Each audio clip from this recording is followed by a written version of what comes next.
Seguimos acá, Santi, con toda la información económica y hoy día con un dólar blue en 720 para la compra, 730 para la venta, el dólar blue mayorista, lo que se llama de los corredores, mientras el dólar cripto avanza mucho, 750 pesos el dólar cripto, y el contado con liquidación CENEVI, el dólar que usan las empresas para dolarizarse en el exterior, en muchos casos poder pagar importaciones que el Banco Central no les da los dólares, 780 pesos, lo que marca una brecha cambiaria con los 350 del dólar oficial mayorista, el 125%, mayor brecha que antes de la devaluación incluso, ¿no?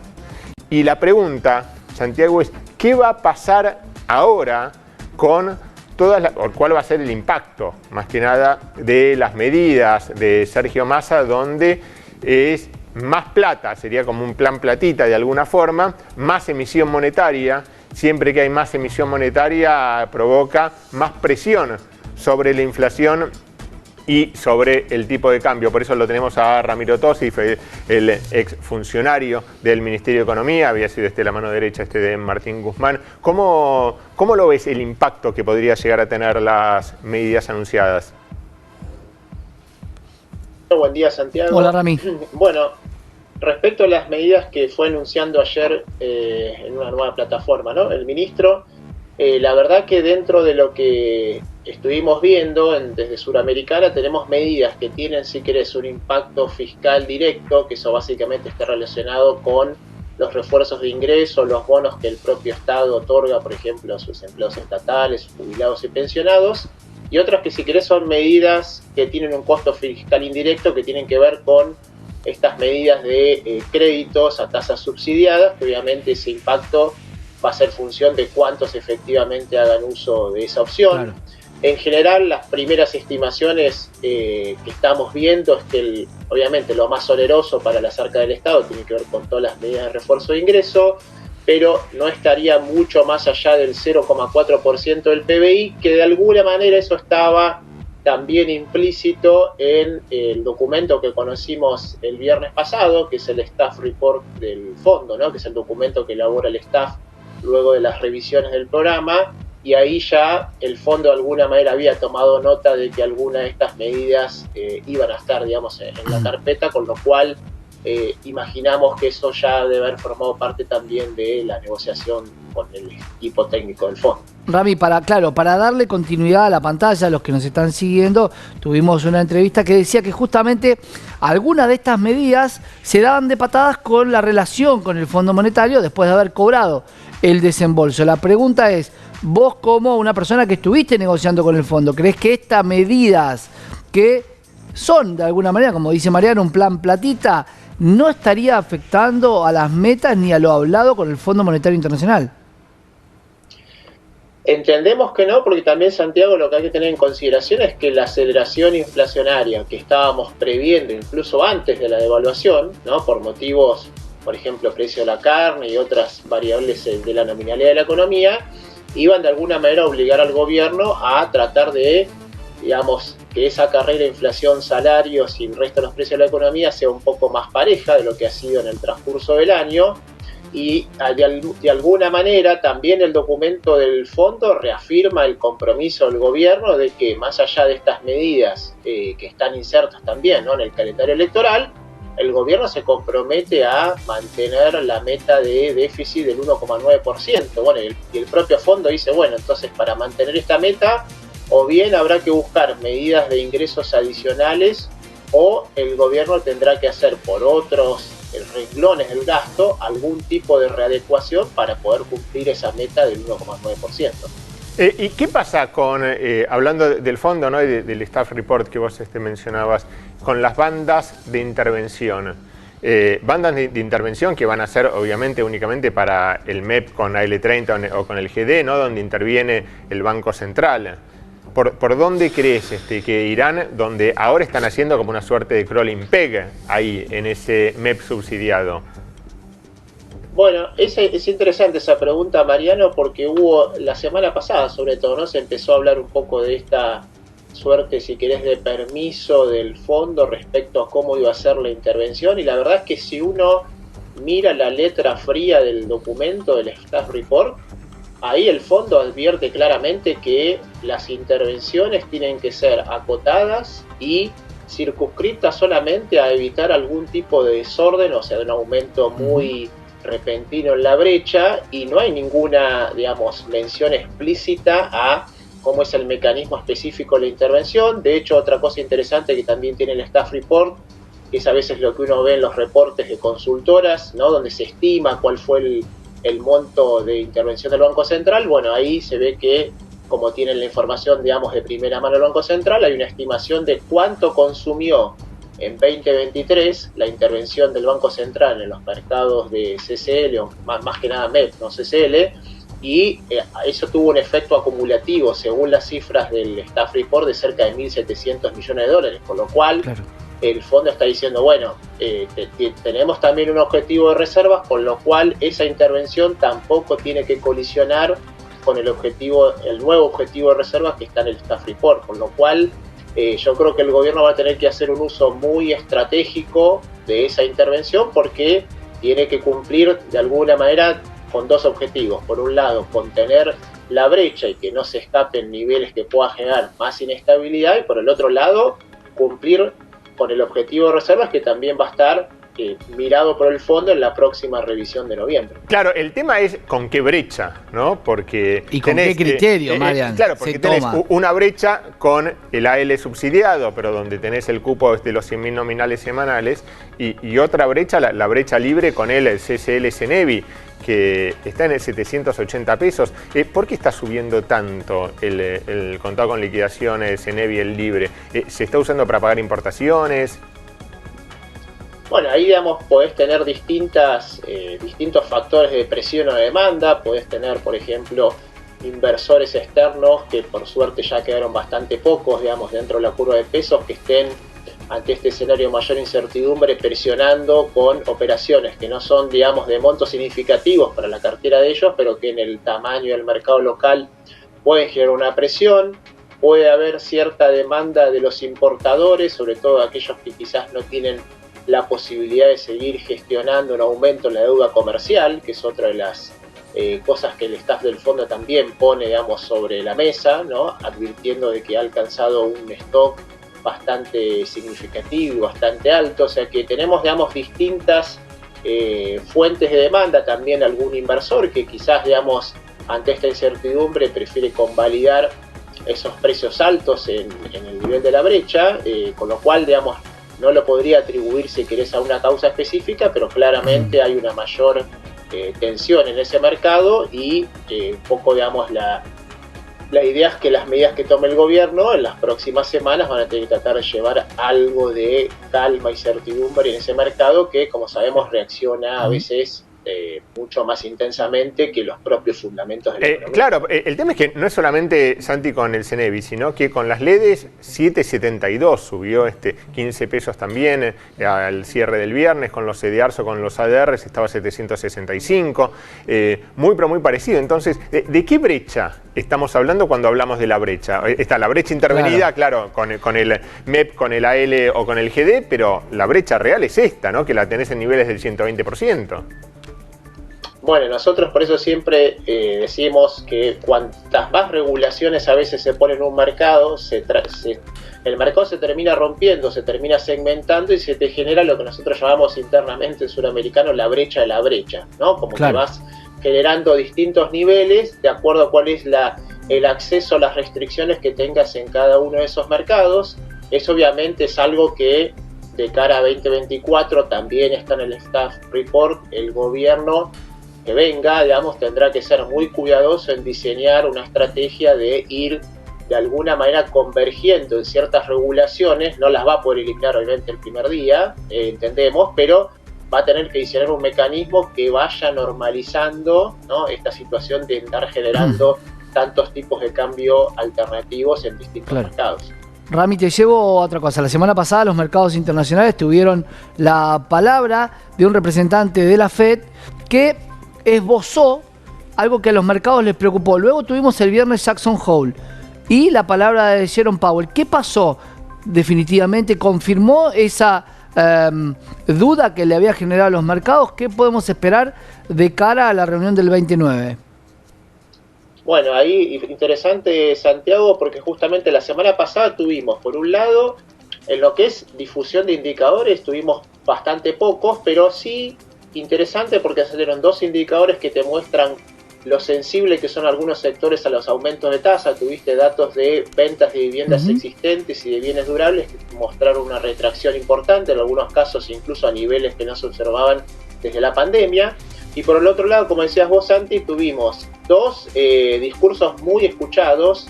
En primer lugar, obviamente, por la inminencia de la próxima reunión de la Fed el 20 de septiembre de Jerome Powell, donde Powell ahí nuevamente reafirmó ese tono, si querés, hawkish o restrictivo, diciendo: hemos hecho un avance en la lucha contra la inflación, pero estamos dispuestos a incrementos adicionales de tasas si fuese necesario.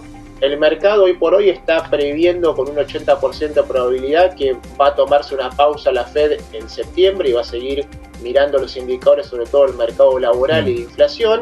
Y ya en noviembre hay expectativas del mercado, un 45% de un posible suba de tasa de 25 puntos básicos. O sea que el mercado todavía está, digamos, dudoso, pero lo que sí quedó claro, y eso es un poco creo que lo que afectó más al mercado y sobre todo al mercado de bonos y al de acciones, es esta idea de que las tasas altas van a mantenerse por bastante más tiempo de lo que el mercado había previsto anteriormente. Entonces eso sí está generando realocaciones de portafolio, sobre todo en el mercado de bonos y de acciones en las que son más sensibles a las tasas de interés, como son, por ejemplo, las acciones tecnológicas.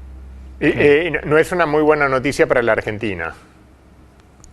Ni para el resto, digamos, de los países de la región, ¿no? Todos los países que tenemos deuda en dólares y que tenemos que refinanciarlos a tasas donde ya la tasa base está por encima del 5%, claramente impone condiciones más severas para la refinanciación de esas deudas. No, incluso para el flight to quality, ¿no? De decir, si lo seguro me paga tan alto. A ver, ¿está medido, Rami, cuánto es esos 25 puntos básicos respecto a la deuda de la Argentina, el sobregiro y todo lo demás? Claro, interesante, sí.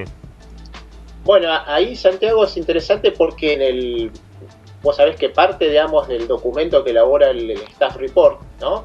Hay una parte que es la evaluación periódica que se hace de la sostenibilidad de deuda. Y ahí se hace un juicio de valor sobre si la deuda es sostenible y con qué probabilidad. Bueno, mirando un poco ese análisis, que es un poco, digamos, bien técnico, lo que uno ve es que el propio fondo está de alguna manera mandando algunas señales de alerta diciendo: ojo que han cambiado las condiciones financieras internacionales, aún si Argentina pudiese, como prevemos, volver al mercado internacional en el año 2025, las condiciones de refinanciamiento, tanto de la deuda reestructurada en 2020 como la propia deuda del fondo, va a ser mucho más dificultosa o más onerosa respecto a lo que habíamos previsto en el Staff Report pasado o incluso cuando se firmó el programa en el año 2022. Con lo cual, eso de alguna manera te va a quitar grados de libertad respecto a lo que tenías en un escenario de tasas de interés más bajas. No hay una medición cuantitativa específica, digamos, pero sí lo que se ve es que todos los indicadores se estresan un poco más respecto a lo que veías por ahí en los mismos análisis del fondo hace 2 o 3 revisiones atrás. La última, para volver al mercado local, Ramiro, ¿se espera índice de inflación de 2 dígitos ya para todo lo que queda del año, ¿no? Pero lo cierto es que cuando a mediados de septiembre se dé a conocer la inflación de agosto, que muchos calculan en un 12-13%, el Banco Central va a tener que hacer otra vez una fuerte suba de la tasa de interés. Bueno, ahí es interesante porque por un lado tenemos expectativas que obviamente después de la devaluación vos venías con una economía creciendo alrededor del 7%, la devaluación te pone un nuevo piso en esa nominalidad, probablemente los dígitos, la discusión es si estamos en un rango del 11-13%, en cuál de esos dos extremos es más probable, si el 11 o el 13.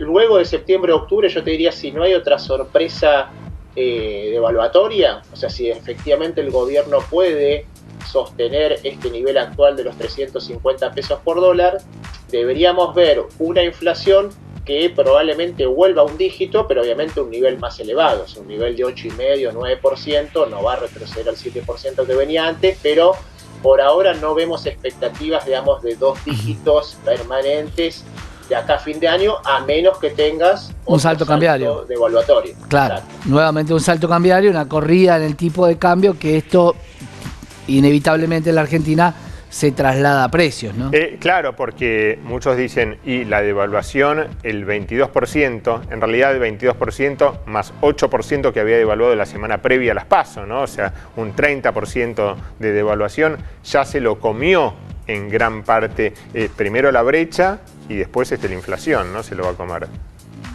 Bueno, ahí, Mariano, interesante esa comparación que estás haciendo, y déjame ser como buen docente de facultad. Claro. En realidad, los economistas, cuando miramos el efecto, lo que llamamos el efecto pass-through, ¿no? Cuánto de la devaluación se traslada a precio, lo que tenemos que ver es la tasa de inflación que tenía la economía previa a la devaluación, que es este 7% que hablábamos recién, y cuánta inflación adicional agregaste por haber devaluado. Fíjate que vos estamos hablando de que estamos diciendo que la inflación se puede ir entre el 11 o el 13%, o sea que vos le agregaste 4 puntos adicionales a una inflación que ya estaba en el 7, con lo cual te diría, no es que toda la evaluación se traslada automáticamente a precios, sino que vos tenés que ir mirando a lo largo de los meses cuánto de ese 27% de más, que en realidad es un 20%, ¿no? Porque ya venías con un crawl cerca del 7%, cuánto de ese 22% adicional que le metiste a la economía se traslada efectivamente a precios. Eso en general te dan en Argentina alrededor de un 30%, o sea que vos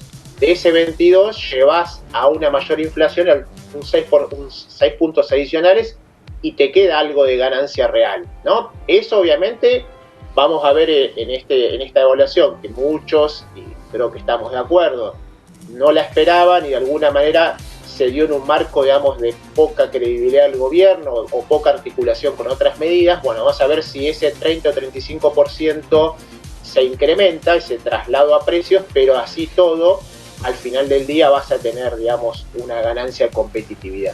Claro, entre 14 y 25 puntos debería subir la tasa de plazo fijo. Recordemos que la última suba fue de 21. Si tenemos una inflación en torno al 11, con 15 puntos estaría prácticamente con el impacto que tiene sobre la actividad, claro, sobre la financiación, ¿no? Sobre el crédito y sobre los intereses de las LELIQ, ¿no? Sin duda. Bueno, por eso ahí es interesante, porque esta es una de las discusiones que también nosotros teníamos, digamos, con el fondo en su momento, respecto a cómo definir la tasa real positiva, ¿no? Que siempre aparece en los reportes del fondo, y cuál es el efecto que genera esa mayor tasa de interés sobre las expectativas inflacionarias. Nosotros lo que decíamos es que hay un umbral de tasa de interés a partir de la cual, ¿no? Haciendo una paradoja, cuanto más tasa vos le das al mercado es como, digamos, apagar un incendio con un bidón de queroseno, ¿no? Eso te genera la propia dinámica de los pasivos, digamos, remunerados y el resto de la nominalidad de la economía, te genera que los agentes, digamos, lejos de estabilizar sus expectativas de inflación, vean que esa mayor tasa de interés implica mayor emisión futura y por lo tanto trasladan, digamos, esa expectativa hoy, ¿no? Por eso claro, nosotros, porque Rami, aumento de tasa, también pensemos que mucha gente dolariza los intereses que le da esa tasa. Directamente dolariza, claro, los intereses y continúa y cada vez le está dando más. Es una forma de diversificar y protegerte. Exacto, por eso, digamos, nosotros fuimos tan críticos en ese aumento de tasa del segundo semestre, año pasado, o sea, previo a lo que fue el impacto de la sequía, porque veíamos que eso era entrar en una dinámica que después es peligrosa y dificultosa de salir, ¿no? Porque claro, ahora quedás atado a un nivel de tasa muy alto y mayor tasa de interés tampoco te asegura una desaceleración de la inflación. Esto también ya lo vimos, Santiago, en el 2019. Acordate que ahí no teníamos otros niveles de tasa de inflación, teníamos una tasa de LELIQ arriba del 70% y sin embargo tuviste una aceleración de la tasa de inflación que en este caso fue el 54%, ¿no? Claro. Con lo cual, la solución que por ahí, fíjate cómo conectamos los dos temas, ¿no? Sí, claro. Una suba de tasas que en un contexto de nominalidad distinto como en Estados Unidos te puede ayudar a anclar las expectativas de inflación y a reducir la tasa de inflación, en países como el nuestro, con otra nominalidad y otra macro, te puede generar una situación de inestabilidad. Sí, claro, y además, en cuanto se te ocurra bajar la tasa, se te va todo al tipo de cambio, sí, sin duda. Tal cual. Gracias, Ramiro. No, por favor, Mariano y Santiago, para los dos. Era Ramiro Tosi, la mano derecha de Martín Guzmán en el Ministerio de Economía, el que conseguía los pesos, famoso por haber conseguido todos los pesos. Acordate, Santi, un gobierno que dice la herencia de Guzmán, ¿no? La herencia recibida de Guzmán no fue fácil. Lo cierto es que superó ahora a la brecha cambiaria con Guzmán y va a superar a la inflación de Martín Guzmán también, ¿no? Sin duda, un escenario político-económico complicado, nada de lo que no estemos acostumbrados y más de cara a las elecciones definitivas de octubre. Que vamos a seguir ahí desmenuzando acá en Canal E.